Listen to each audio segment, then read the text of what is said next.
So you have also the link for the second part. So now we need how to retrieve filters on the kernels and biases if we need to look into those numbers. So after our model has been trained, we need to, maybe some of us are curious about those numbers, how the weights will look like, how the filters will look like, what kind of filters we will extract, for example. So how can we do this? How can we get access to those numbers? So if you want to get filters, the filter weights and bias, so you need to navigate through your layers.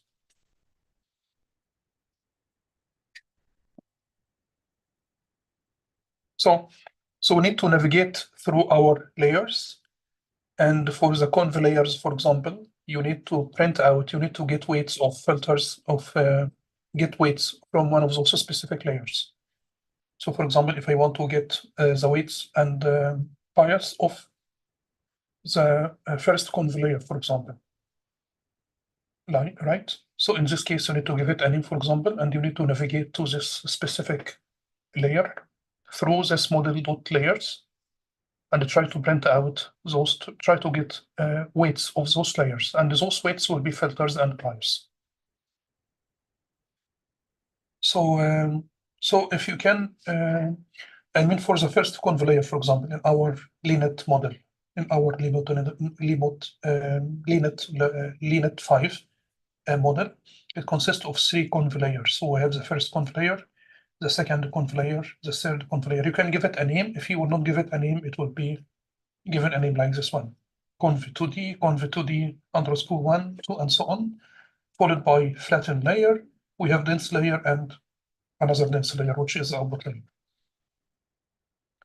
So if we need to retrieve and display weights of the filters of the second conv layer, for example, this one.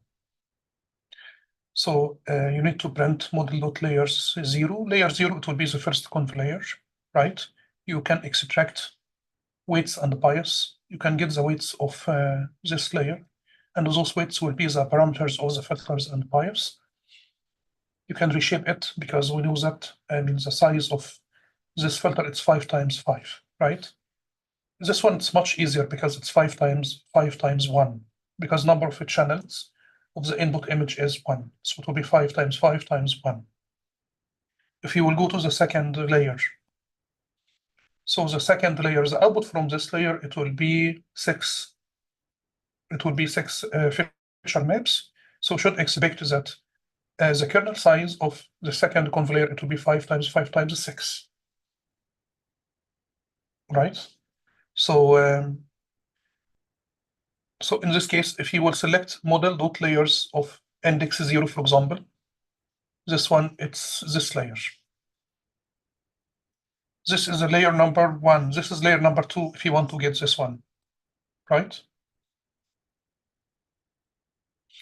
And so for the first conv layer, just one example, one filter.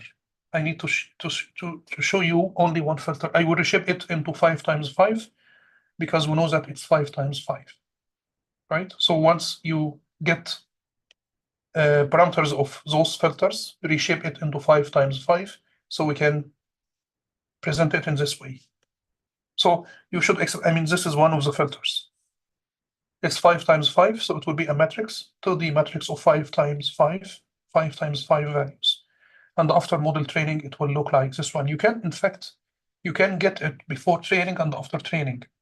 Before training, it will be random values, and after training, it will be this one. And this is a bias of the first conv layer because we have 6 filters, so we should expect 6 bias. 1, 2, 3, 4, 5, 6.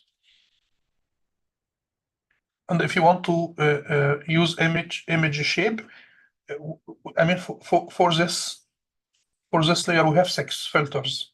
So this one will be one filter, second filter, which will extract a second feature map. This one will be the third filter, the fourth, fifth, and sixth filter. So we will get 6 filters. And each filter will have a bias value. So this bias value, in fact, it will be It's for the first one, this one for the second, and so on, right?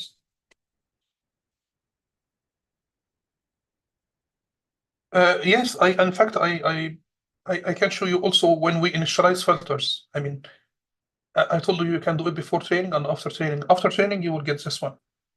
You will get this one. Before training, you will have this one, which is initialized with small random values. As you can see, it's also 5 times 5, but it is initialized to very small random values, and the biases are initialized to zeros, right?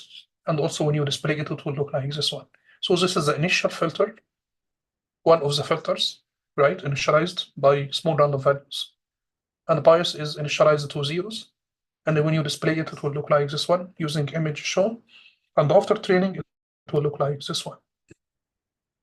So in fact, each filter is trained to try to extract some feature maps which make sense.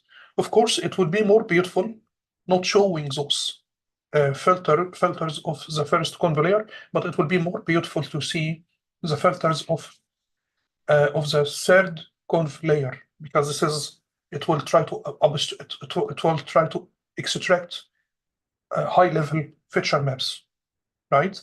So it will be more beautiful, in fact, if you can do this for the third conv layer, not for the first conv layer. But as you can see, the third conv layer, it will be 5 times 5 times 16. So you will have 120 features, 120 feature maps, 120 feature and 120 filters, and each filter has a size of 5 times 5 times 16. So plotting it will be very, very complex.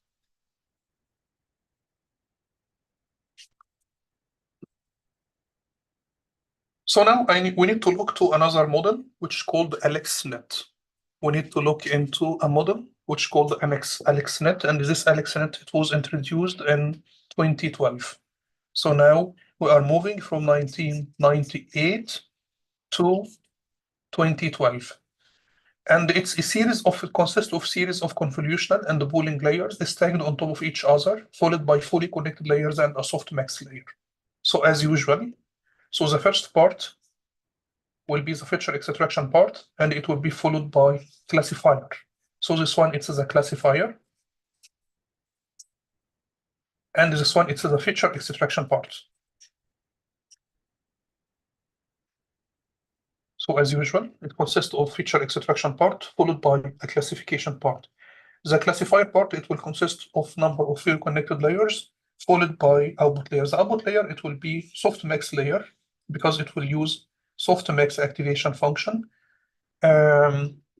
Because we need to calculate probability, it's multi-class classification, so this one should be softmax. We call it softmax layer. So we will use here softmax activation function. And those dense layers, it will use any activation function. Of course, here it's 2020, 2012, and at that time they used rectified linear unit. And therefore, the model is very deep, as you can see. So it consists of it's a similar, very similar to LeNet 5, but it's much deeper. Why it's much deeper? It has more hidden layers, and it's much larger, which means it has more filters per layer. We have here more filters per layer, which means we will do more calculations, more activations. As you can see here, this is the input volume, which is 224 times 224 times 3, which means the input image here, it's RGB. It's RGB image because it has 3 layers. The first conv layer, it will try to extract 96 feature maps.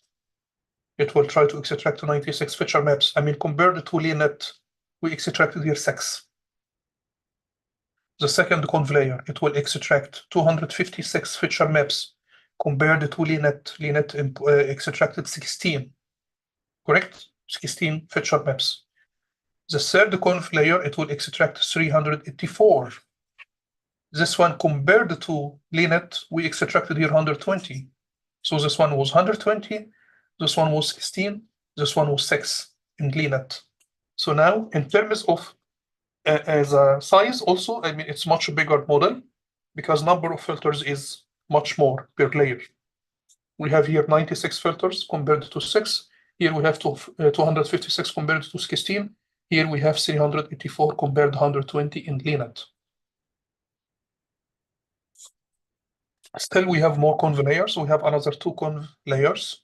The fourth conv layer, it will extract 384. And the last conv layer, it will extract 256.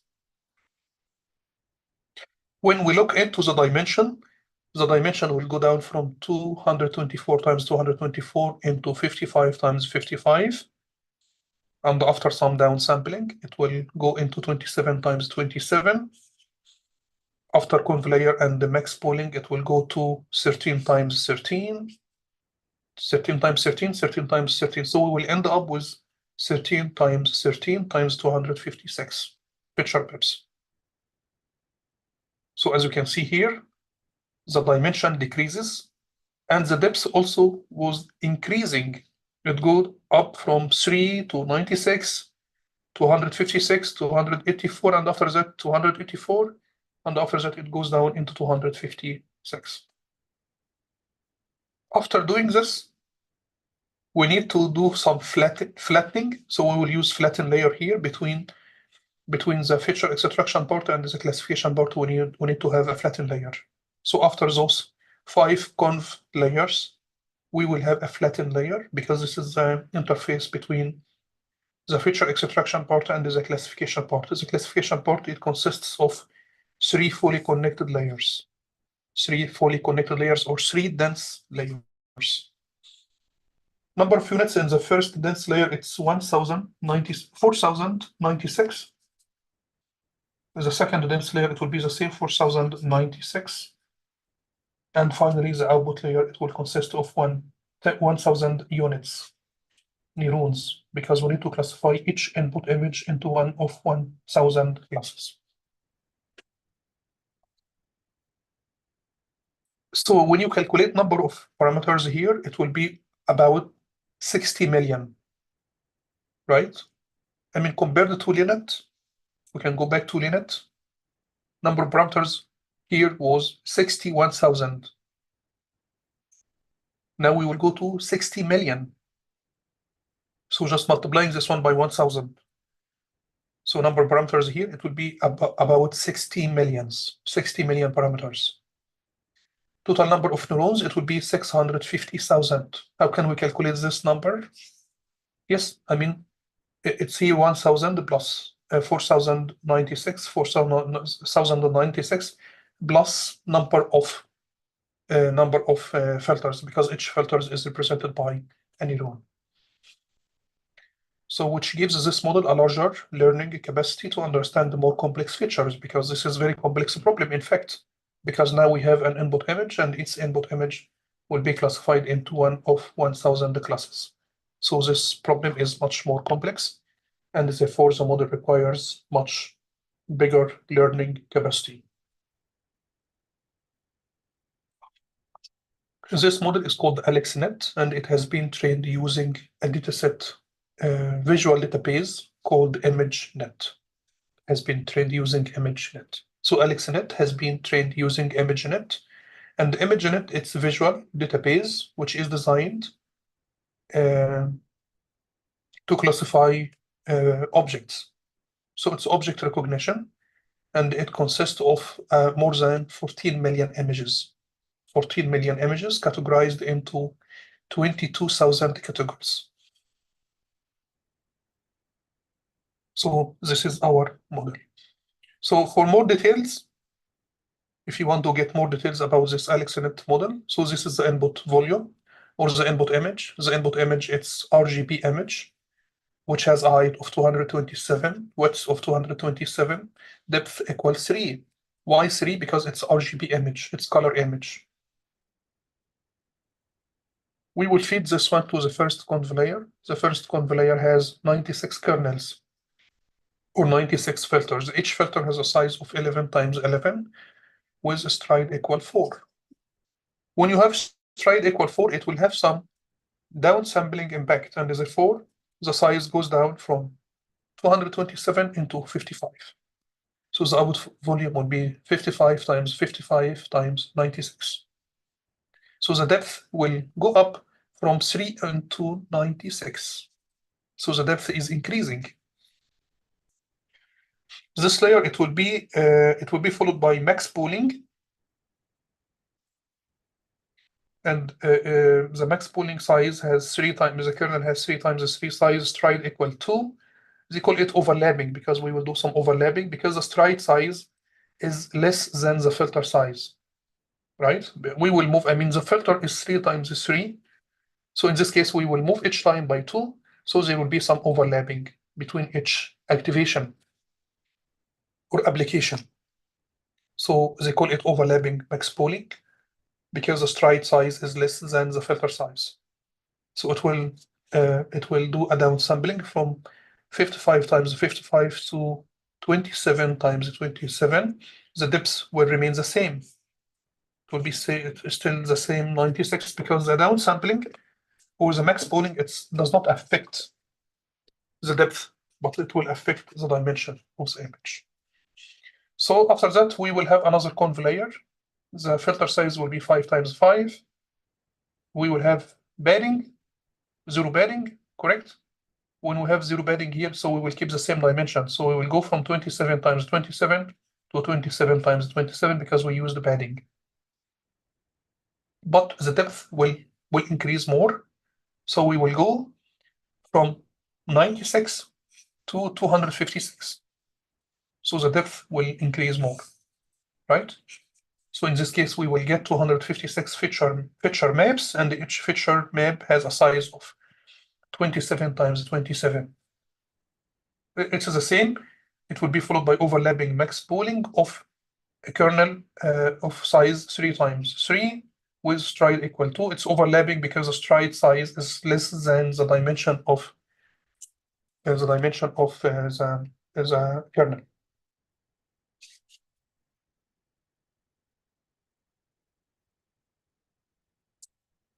So the dimension will go down from 27 times 27 to 13 times 13, but the depth will stay the same. It will be 256.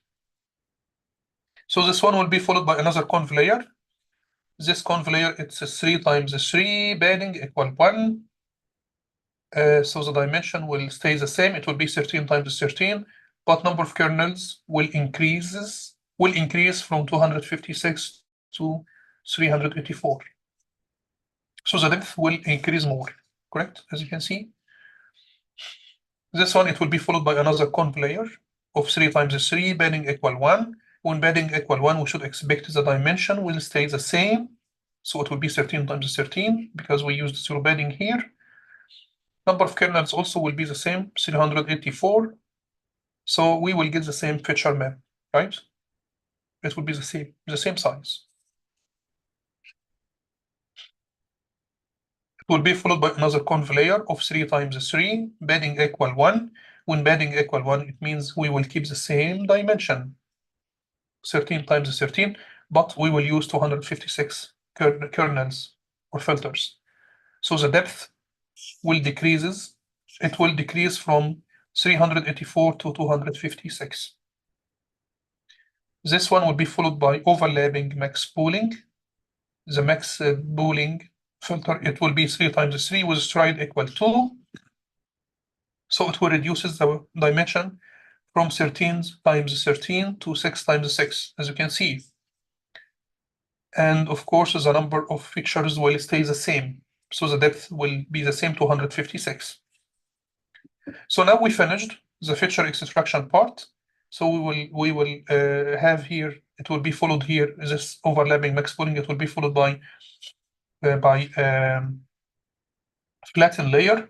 This flatten layer, it will convert the feature maps into 1D vector of size 9,216. This number, in fact, it's 6 times 6 times 256, right? So I will test this number. So it will be 6 times 6 times 256. Yeah, so it will be 9216. 9216. Now we have our features are in a 1D vector of size 9216. So we finished the feature extraction part. Now we will start in the classification part. This is my classification part. The classifier will consist of 3 dense layers. The first dense layer has number of neurons equal 4096. The second dense layer has a same 4096. And it will be followed by the softmax layer. The softmax layer will consist of 1000 neurons because we need to classify each image into one of 1000 classes. So this AlexNet, it's a model which is very beautiful model, and in fact we can use this model we can train this model from scratch, but you need a very large data set, because this model has been already trained on a large data set for image for object recognition. I mean, the data set consists of 14 million images. So this model has been trained to classify objects into 1000 images, objects or classes. And as you can see here, it consists of feature extraction part and a classification part. So in fact, if you want to train this model from scratch, you need to collect a large data set. And it will take time, and it might overfit if you don't have enough images for training such model. So one of the nice ideas to use is to use this model for solving your own problem, but with some modifications. We call it transfer learning. So in fact, I can transfer this model, which has been trained using ImageNet, into some other problems. So here for ImageNet, it has been trained to classify objects into one of 1000 classes. But if you want to use it for your own problem, you need to make some modifications, right? You need to make some changes. So in this case, we need to know something called transfer learning. It's a new term, and the transfer learning, it's a way of applying transfer a model from some application to another application. So, for example, AlexNet has been trained to classify those ImageNet dataset, for example. So I can transfer it from ImageNet to my own problem. So this is the idea here, because this model is very large. It has more than 60 million parameters, and it would be very difficult really to train a model, such a model. So it's a good idea to just try to transfer this model from ImageNet to another similar problem, because this model has been trained to classify objects. So maybe if my problem also has some objects, maybe I can transfer, and it works with images, RGB images, for example. So maybe in this case, I can make some modifications and try to transfer this model from its original application to my new application. For example, if I want to use this one for classifying MNIST dataset. In MNIST dataset, we are working with images, but my image will not be RGB. I mean, this one is RGB image. But in MNIST, for example, it's a grayscale, correct? So in this case, if I want to use this model to classify MNIST dataset, I need to convert those grayscale into RGB, right? But if you cannot change it, you just need to change it to 3 layers, three channels. So I can just repeat it. I can try to convert it into 3 into an image of a size 28 times 28 times 3, for example. 28 also, it will not work with this model. I need to convert it to the size 227 times 227 times 3. So if you can scale up your MNIST dataset into this size, it should be possible to apply the same model for MNIST dataset, for example, as an example. But of course, I mean, there are lots of applications where your input dataset is RGB image. So you don't need to apply this one to MNIST specifically, but if you want to apply it to a similar problem, it should be possible. In case of MNIST, for example, I have 10 classes, but this model has been trained to classify objects into one of 1000. So I just need to change this one. I need to replace this one with another softmax layer, which has from 0 to 9, which can classify each image into one of those 10 classes. So I need to make some modifications. So those modifications includes changing the classifier part. So I need to replace the classifier with something which fits my problem. right? So in this case, I have here 3 dense layers. Maybe if I need to classify MNIST, maybe 2 dense layers will be enough. And I need to change the output layer from 10,000 classes into 10 classes, right? So this is the most important modifications. Also, if you try to apply this model to grayscale image directly, it will not work. You will get an error message.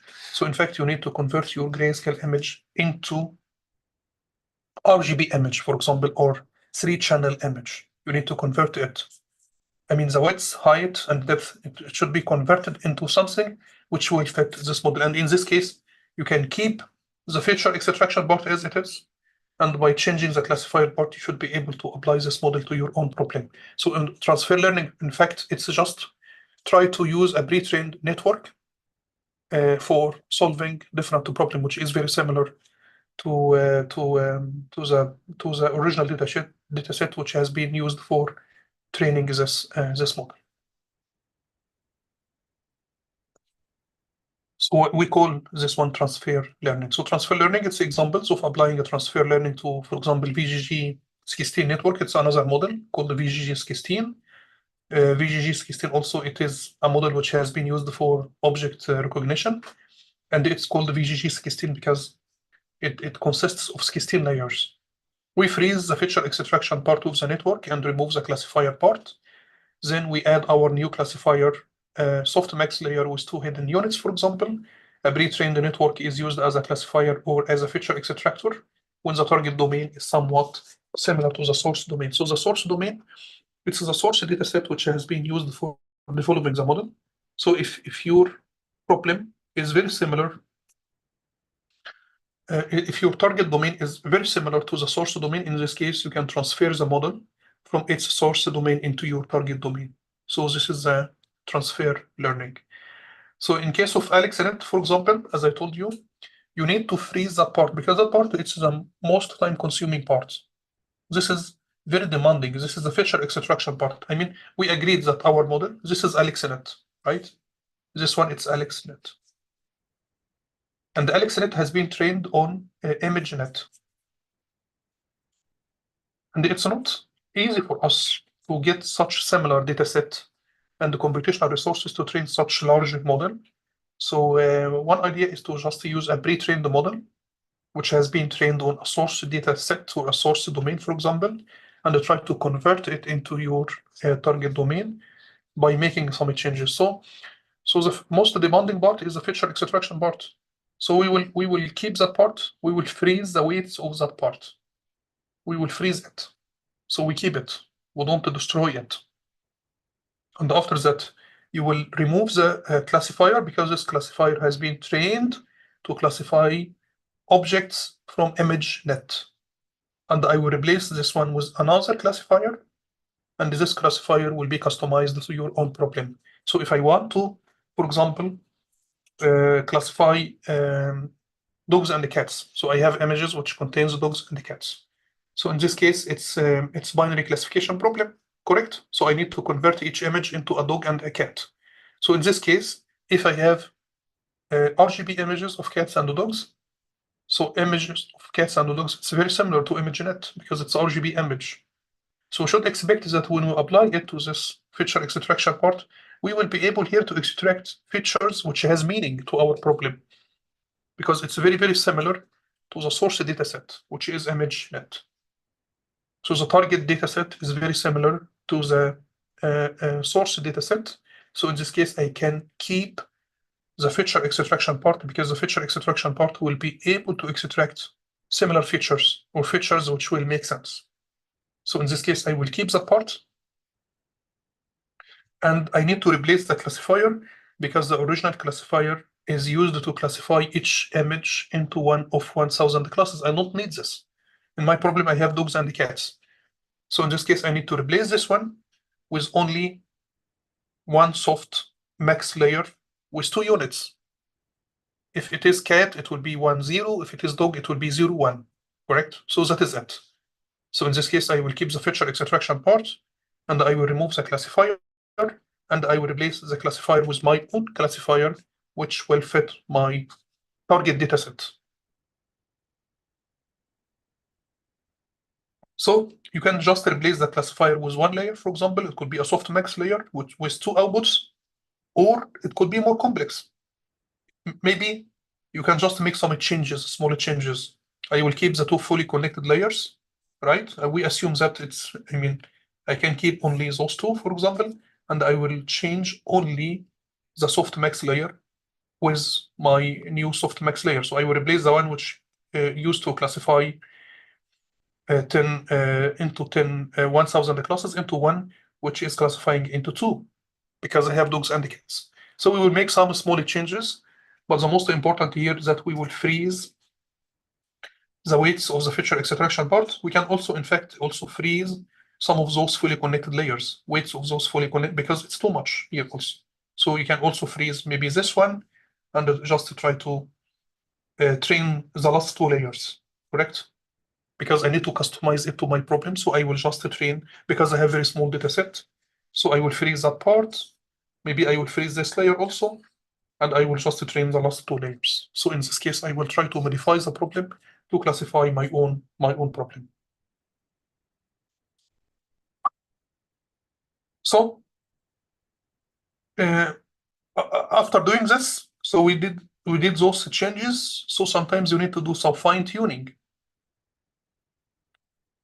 Sometimes you need to do some maybe the performance will not be very good. I mean, after doing this, freezing the feature extraction part and making those modifications to the classifier, you will train the model using your own dataset, your target dataset.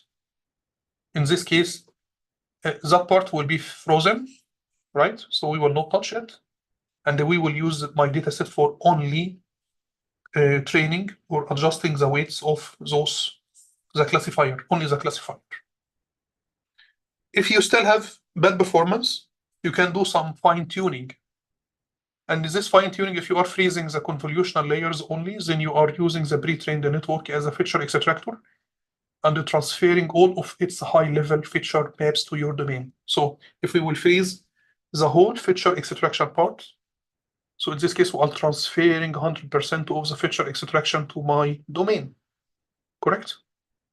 So we are assuming that it will be able to extract high-level feature maps to my target dataset. So the definition of fine-tuning is freezing a few of the network layers that are used for feature extraction. If you still don't get what you expect, if you are still getting, not very good accuracy, for example, so in this case, I need to do some fine-tuning.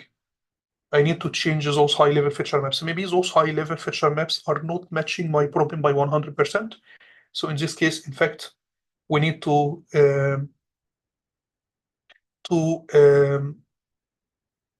fine-tune some conv layers with my classifier. Not only my classifier, we will not only train my classifier, but also I will try to train some of the feature extraction layers. And usually it's the last layers. So we have here flattened layer, for example, this is a classifier, we will retrain the classifier, okay? This is pre-trained feature extraction part. This one, it's pre-trained, correct? Pre-trained. We will transfer it from its target domain, from its source domain into my target domain.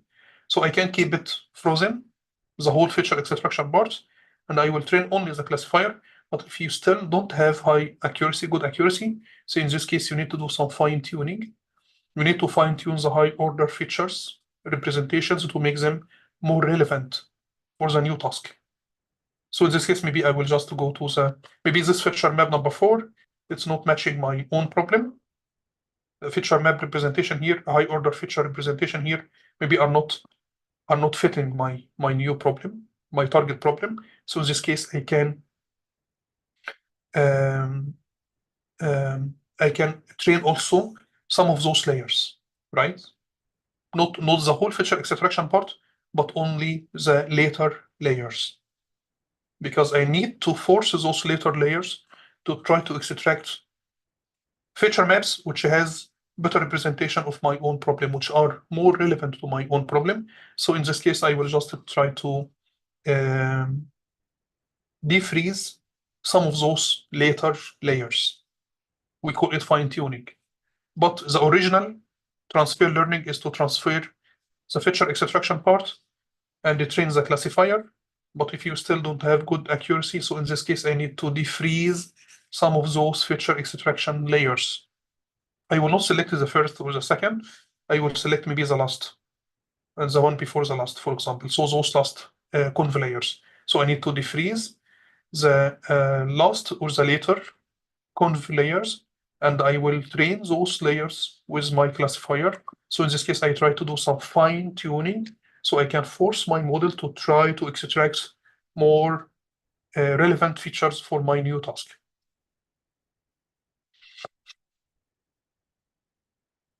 Just to show you, for example, this is feature maps extracted from 4 models that are trained to classify faces, cars, elephants, and chairs. So this is the input images. I want to give you a clue that those high-level feature maps are similar, although the source dataset is different. So imagine that we apply the feature extraction from AlexNet to faces, right? So the source data is faces, and this is the high-level feature maps. We will get those high-level feature maps. If you apply the same feature extractor to cars, these images are for cars, you will get this one. Is there any difference between this one and this one? Those high-level feature maps? I feel there is no difference, which means we are able to extract feature maps which are relevant to my problem, which can be used for classifying those target dataset or target domain, for example. So those images are for elephants, and we will try to extract high-level features using the same feature extractor. So we got those ones. Is there any difference between this one? Those are faces. Those are for cars. Those are for elephants. Those are for chairs. Is there any difference? There is no difference, which means we should be able to use a feature extractor, which is trained to extract high-level features from faces. We can apply this one to elephants, and it will work. It will be able to classify elephants. We can apply it to chairs, and we will be able to classify chairs, right? Because we will get some relevant feature maps, which makes sense. Because as you can see here, when we apply each feature extractor to different source datasets, we are able to extract. I mean, the high-level feature maps are very, very similar to each other, right? So in this case, it should be possible to transfer a model which has been trained on a source dataset to a new domain or a new target dataset. So what is really being transferred from one problem to another problem? What is being transferred from the feature extractor? It's the features. It's the filter weights or the optimized filter weights, because I have an input image and we will get some convolutional kernels with optimized weights. We will apply those weights to the input image and we will extract a new feature map. So what is transferred? In fact, it's this optimized filter weights. This one, it's the one which will be transferred from one domain to another domain, right?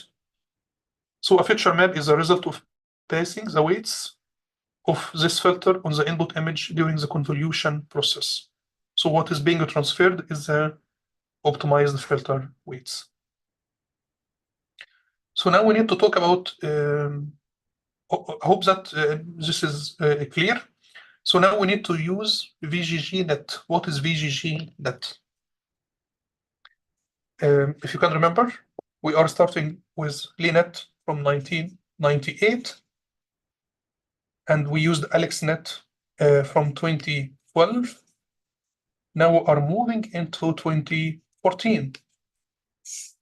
And in 2014, we got this VGGNet, and it was developed by Visual Geometry Group at Oxford University. And the building blocks are exactly the same as those in LeNet and AlexNet, because the building blocks, it's the same. It's some conv layers followed by pooling layers, but the structure is different. So it's very similar to LeNet and AlexNet, except that VGGNet is even deeper with more convolutional pooling and dense layers. So it's much, much deeper. There are two versions or variants. VGG16 and VGG19. And this number, it's the number of weights, a number of layers. So VGG16 consists of 16 weighted layers, 13 convolutional layers, and 3 fully connected layers. And also VGG19, it consists of 19 layers. So it's much deeper.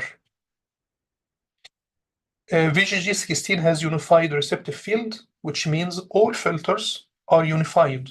All filters have a size of 3 times 3.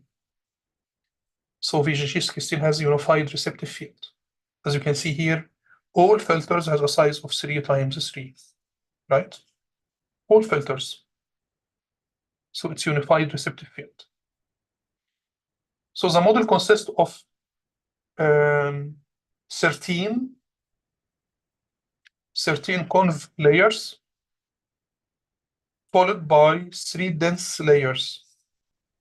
And it's very similar also to AlexNet because it classifies objects into one of those 1000 classes. So the output layer will be a softmax layer, which will classify each input image into one of those 1000 classes.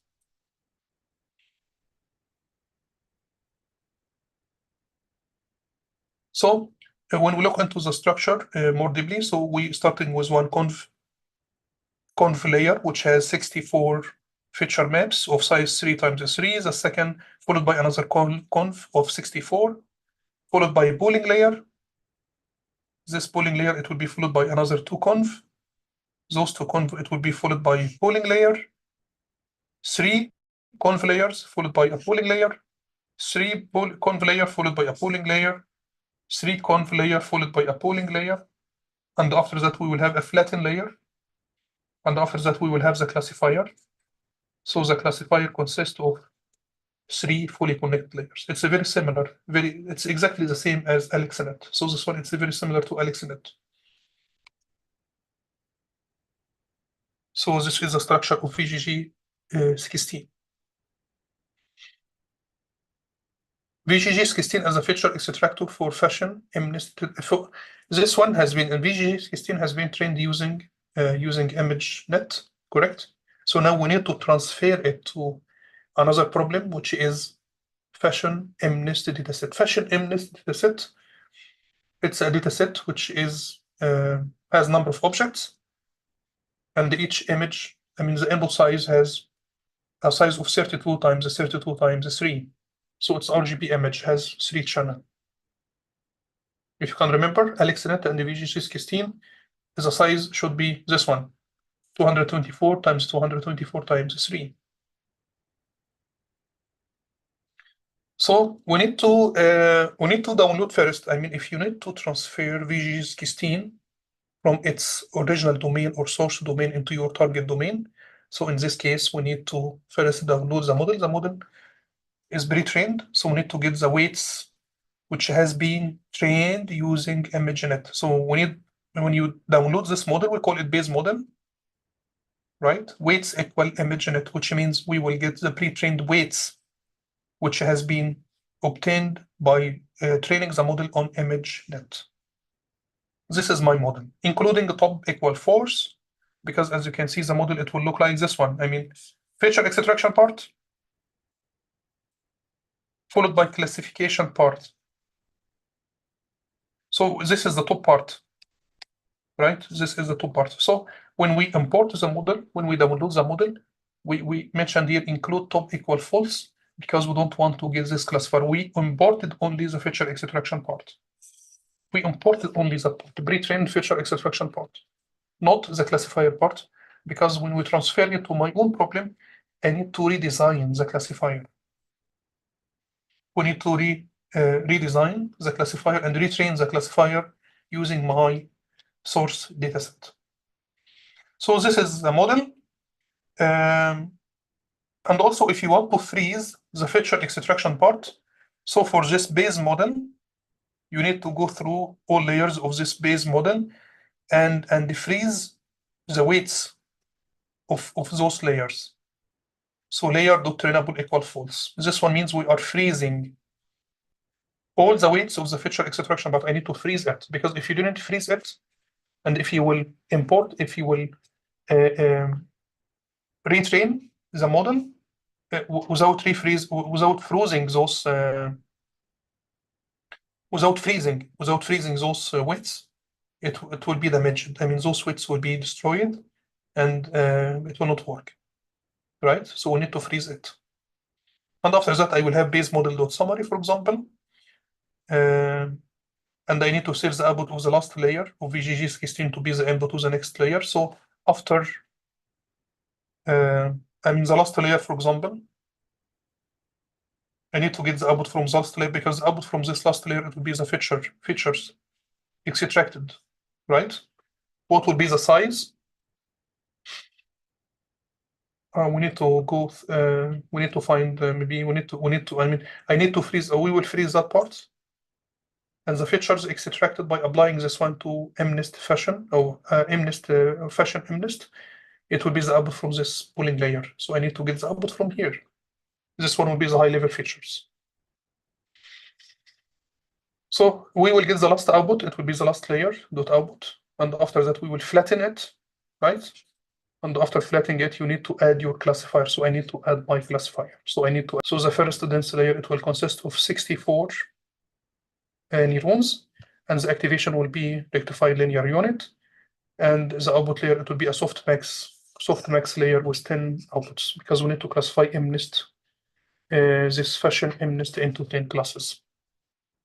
Maybe shoes, dress, t-shirt, and so on, right? So, and now we will define a new model. This model will consist of the inputs will be the inputs to the base model, and the outputs will be the output from this output density. So this, I have a question. This block Yes. 5 pool in like base model get layer block 5 pool is just the built-in name in the VGG? Yes, this is correct. Block 5 underscore pool. It's the default name of this one. Okay, thank you. But you can give it a name if you want, right? But it's by default. I mean, this is the name of the last layer, because we need to get the features extracted by the full block, feature extraction block, and the last layer, it's called the block 5 underscore. So the output from this one will be the feature map. And once you have this feature map, you need to flatten it, correct? So we will get this last output, which is the output from this last layer, right? So you will get the output from this base model dot. I mean, you can also get layer. You can put the name or put a number, right? Once you have this last output, you can display it. It will be the extracted feature map, high-level feature map. You need to flatten it. If you need to add your own classifier, we need to flatten it first. And after flattening it, you need to send it to the last, to dense layer, which has 64. So the size of this output here, it will be 64 values. You need to apply those 64 values to this output layer, which is a softmax layer, to get 10 classes. So, I mean, there are, ways for implementing it in much better way. This is not the best way, in fact. So this is the model at the end. As you can see here, we have here input layer, block 1, because the model consists of number of blocks. It consists of 5 blocks. So if we can go here, this is block 1, followed by polling, block 2. This one will be block 3. This one, block 4. This one, it will be block 5, right? So here we just said it's a block 5 underscore polling, because this is the output. Because the output, it's one more time, please. Yes, because here this is block 5 including the polling layer. So we need to get the output after this polling layer, after downsampling, right? So it will be block 5 underscore polling, correct? So this is the output from this polling layer after block 5. So we will get this one. So this is the last layer, and we need to get the output from this last layer. It will be the feature map. We need to send this feature map to the flattened layer. We will get X. We will apply X to the second dense layer. We will get another X. But the size of X here, it will be 64 values, because this layer has 64 neurons. We will apply those 64 values to the output layer. We will get 10 values, right? Which is the probabilities. So we need to define a new model using model API. I told you this is not the best way. If we can use sequential API, it will be more careful. But we used here model API, so we need to define the inputs. The inputs, it will be the base model, which we defined input, which is a feature extraction, and the outputs, it will be X, which we got here from the softmax layer. So this is not the best implementation. I guess we will have here another implementation using sequential, which is more beautiful and much easier, right? So forget about the last one, but we will look into the model. So we have here the input layer, number of parameters is 0. The input, the output shape, it will be 32 times 32 times 3. So this is block 1, which consists of conv1, conv2, and pooling, because this each block is followed by a pooling layer. So this is block 1. This is block 2, which is 2 conv layers followed by pooling layer, max pooling. Block 3, it's the same, 2 conv layers followed by max pooling. Block 4, which is 3 conv layers followed by max pooling. And finally, block 5, which is 3 conv layers followed by max pooling. After that, we will do flattening. We will need to flatten. So we will get 512 values. So we will send those values to the first dense layer, and it will generate 64 values. And we will send those 64 values to the softmax layer, which is the output layer. It will generate 10 values. And it's the same if you want to calculate number of parameters. It's easy to calculate number of parameters. For example, this number, it should be 10 times 64 plus 10 to get this number. This number, it should be 64 times 512 plus 64 to get this number, and so on. But the most important here, total number of parameters here, it will be 14 million, 14.7 million. Number of those parameters are trainable, number of them are non-trainable. The majority is non-trainable, as you can see. So it's only 33,000 are trainable. The rest, which is 14 million, 0.7, are non-trainable. Those parameters, in fact, are the parameters of the feature extraction part. So that part. This part will be frozen. So the parameters of that part will be non-trainable. We will train only the dense layers, the fully connected layers, that part. Only that part. This part will be trainable. That part, which is a feature extraction, it's non-trainable. Why? Because we frozen all those weights. So now this is the model. So the model in total consists of 14.7 million parameters. The majority of them are non-trainable, and only 33,000 are trainable. So now it's affordable. In fact, it should be possible to use my own dataset, which is target dataset, which is MNIST, Fashion MNIST, which is very small dataset, for only training the weights for adjusting the weights or optimizing the weights of the classifier, only the classifier, not the feature extraction part, only the classifier. So we will train only that part. Only that part will be trained. That part will not be trained, and therefore we can see that we have trainable parameters and non-trainable parameters. So after training this model, you can see here this training and validation loss, and also training and validation accuracy, as you can see.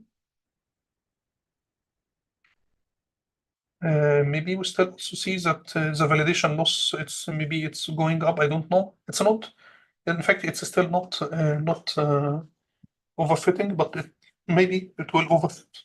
So another implementation. So we implemented this one using model API. As you can see here, we used here model. If you want to implement it in a much simpler way, we can use sequential API. So this is a sequential API. So we need to define a model using sequential API. We will include VGG16 as a layer. Do you see? So we will include this one only as a layer.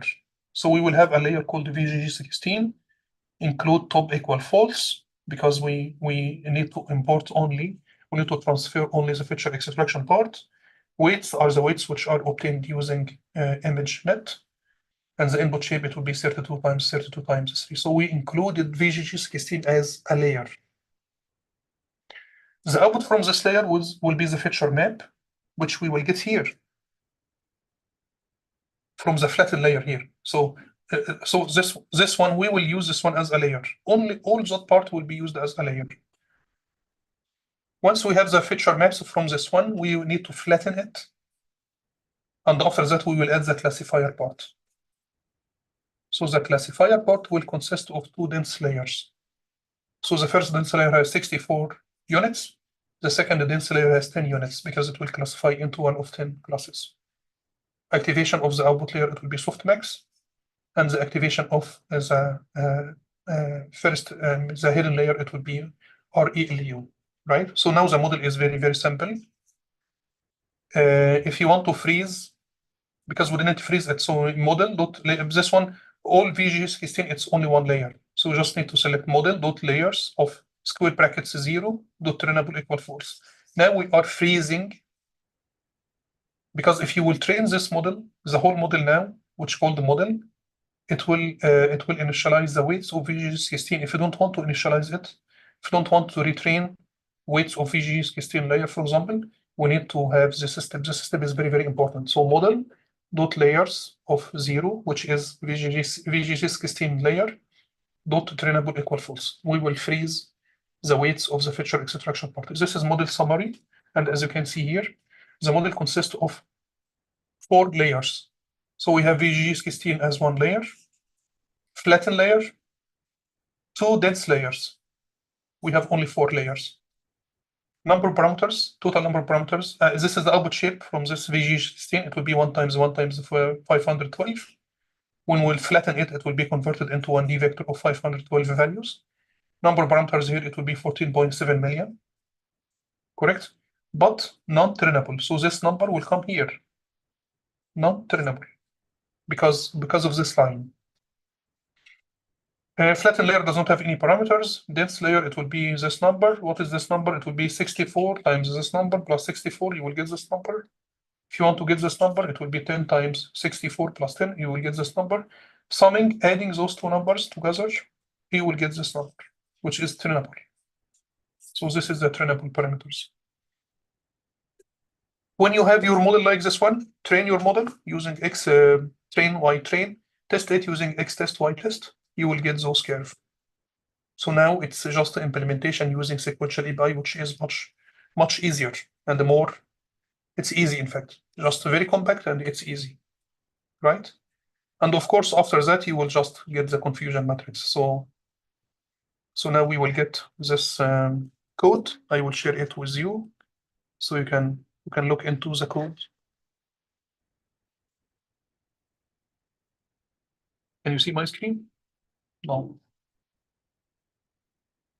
Yes, we can see. Okay, can you see my code? Yes, of course.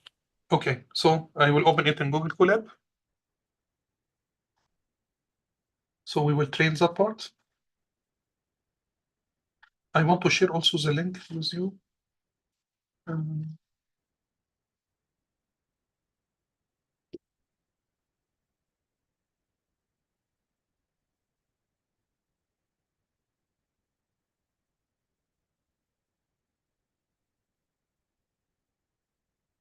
So I will share the link with you, but also you have the slides, so you have it in the slides. Oh, sorry.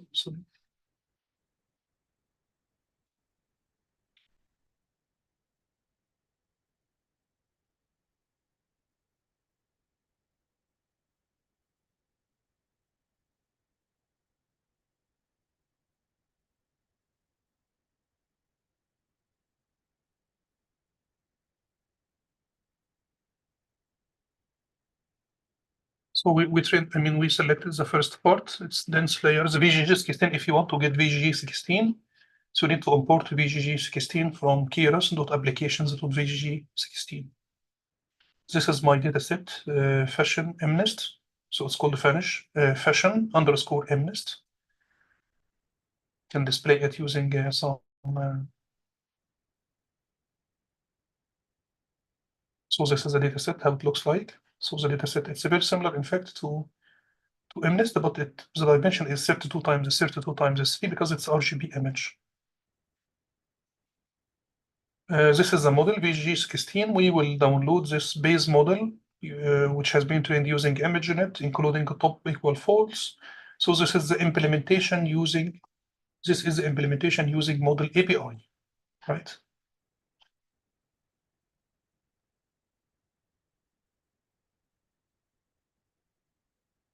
As you can see here, it will look more complex. So this is the new model. You need to compile the new model.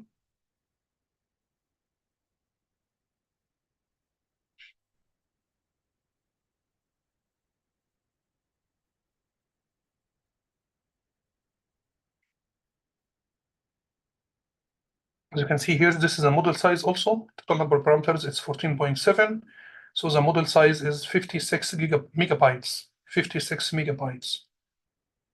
I mean, to get this number, you need to multiply total number of parameters. If we store each parameter in 3 bytes, so we need to multiply this one. I will try to see. So I will get this number. We will multiply it. No, I need to multiply it by maybe 3 bytes. Dividing it by 124, divide it again by 124. Yes, it will be 42 megabytes, maybe, I don't know. I mean, the other area, other memory will be used for what? So this is a model which is being trained, but I mean, this is a total number of parameters, multiply it by 3 bytes. So it will be in total in bytes. Divide it by kilo, so it will be in kilobytes. Divide it another by 1024, so it will be in megabytes. So it will be the size, 42.19 megabytes.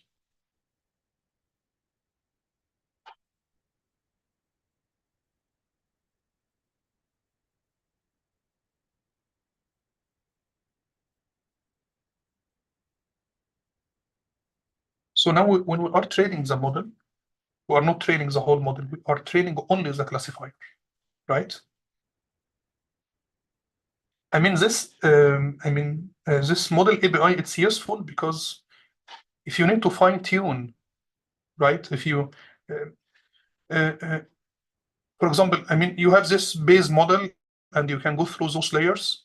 So I can freeze all layers except the last. So if you need to fine tune some conv layers, this approach will be useful, right? When you were counting the bytes, I think they were dividing it by 1000, not 1024. Are you sure? Yeah, it looks like because there's missing like 14.7 is missing exactly from the number. But we should divide, but kilobyte is 124, right? Yeah, I know, but it looks like it was. Yeah, now it's for 44 Okay. point, not correct also, I right? have no idea. Is it 4 bytes? Is it 4? Like it was 42.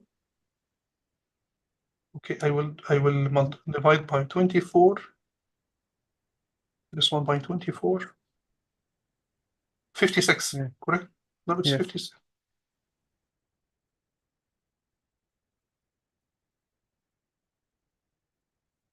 Yeah, 56.26, right? Yeah, correct. 56. So it's this number, in fact. So maybe each one is stored in 4 bytes. Correct? So each parameter is stored in 4 bytes because we got this 56.26, which is exactly this number, right? If you round this one to 2 digits, it will be 56.26, correct? Which means each Yeah. parameter is stored in 4 bytes. So this is the model size. So in fact, also this is very, very important. So if you want to, you have this VGG scale model, for example, and if you want to deploy it in IoT device, maybe this IoT devices like Jetson Nano, or I have here in my office Jetson Nano, for example.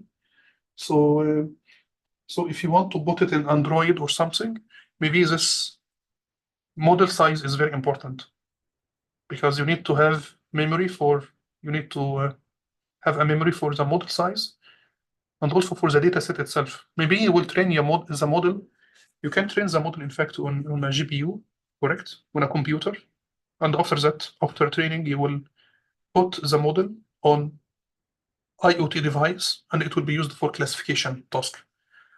So I will not train my model on an IoT device, for example, but I will infer it. I will use it in real time in a device.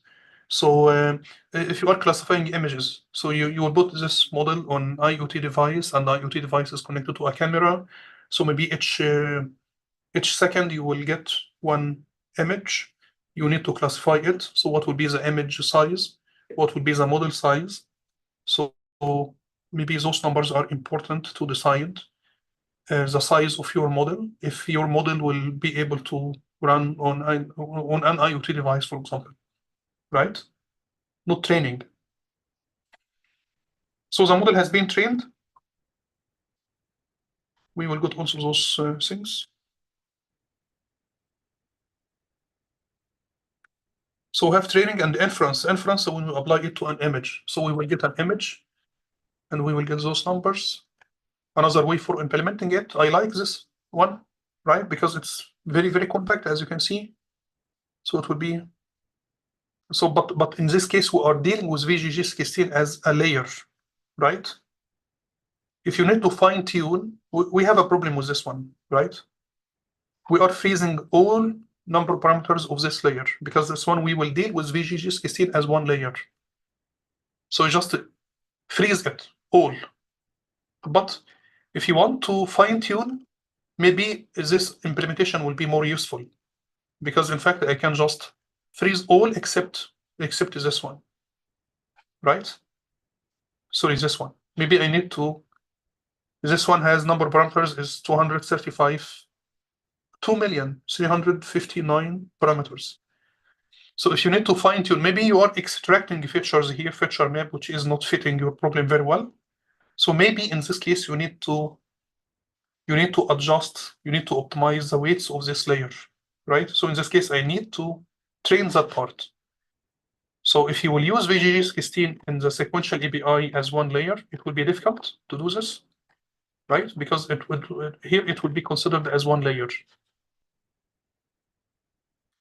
Would be considered here as one layer. So it will be difficult to navigate to this block 5. Okay. It will be difficult to navigate to this layer, right? Block 5 _ conv3. It will be difficult. But here in this implementation, when you are using model API, it will give you better control, right? So you can fine tune those weights of this conv layer in a way to try to get a feature map which is more suitable for your target problem or target domain problem. Yeah, so I hope that that part is clear. It's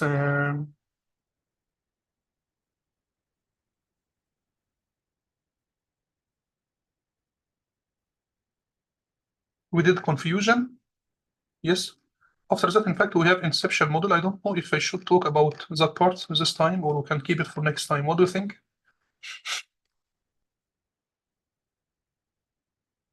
Should we talk about inception, or just keep it for next time? We can do this next time, probably. Okay, this is very good. And also next time we will have the third home assignment. I will prepare it. So because the third home assignment is the last home assignment, which we need to do, and we just need to do something with conv layers, convolutional neural network. So I will prepare the third home assignment, and I will share it with you next time. So you can work on it and try to submit it in the last week or week after, for example. We still have 2 weeks. So we have next week and the week after. So we need to finish the course in the third week of January. Okay. Yeah. Yes. So please, if you have any questions, or if you have an idea or something, or if you have a problem in your mind, share it with me so we can try to develop the third home assignment around it, if you have some ideas. So you have my slides. I shared it with all people with the chat today. So please use it. Try to go through those slides and try to run those examples one more time. And we will meet again next time at the same time next Tuesday. Not Wednesday, it will be Tuesday from 9:15 to 12:15. and I will prepare my the third home assignment, so it will be ready next time. Thank you for today. Have a good Thank you day. very much. The same to you. Thank you very much. Bye. Bye bye. Bye. Bye bye. Bye bye.